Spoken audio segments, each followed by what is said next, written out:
கடந்த 29/12/2018 பூந்தமல்லி காவல் நிலைய எல்லைக்குட்பட்ட கரையாஞ்சாவடியில் மீனாட்சி என்ற எதிரி தன் மகன் ஜெயகாந்த் என்ற 6 வயது குழந்தையை ஸ்க்ரூ டிரைவரால் அடித்து கொலை செய்து பின்னர் தலையணையால் அமுக்கி கொலை செய்துவிட்டு மண்ணெண்ணெயை ஊற்றி தீ வைத்து செப்டிக் டேங்கில் போட்ட வழக்கில் மாண்பு நீதிமன்றம் திருவள்ளூர் பூந்தமல்லி நீதிமன்றத்தில் வழக்கு விசாரணையானது நடைபெற்று வந்தது.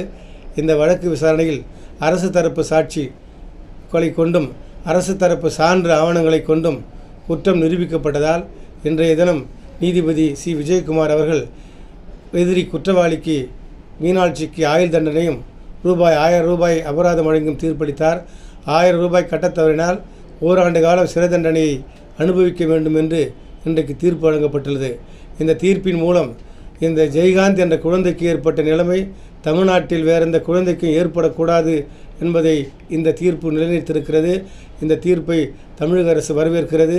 அதே சமயம் இந்த வழக்கில் புலன் விசாரணை செய்து குற்றப்பத்திரிகை தாக்கல் செய்து கைது செய்து இன்றைய தினம் ஆயுள் தண்டனை வரை இந்த வழக்கிற்கு உறுதுணையாக இருந்த காவல் ஆணையர் திரு சங்கர் அவர்களுக்கும் பூந்தமல்லி காவல் ஆய்வாளர் திரு லாரன்ஸ் அவர்களுக்கும் கோர்ட் போலீஸ் மகேஸ்வரி அவர்களுக்கும் தமிழக அரசின் சார்பில் நன்றியை தெரிவித்துக் கொள்கின்றோம்.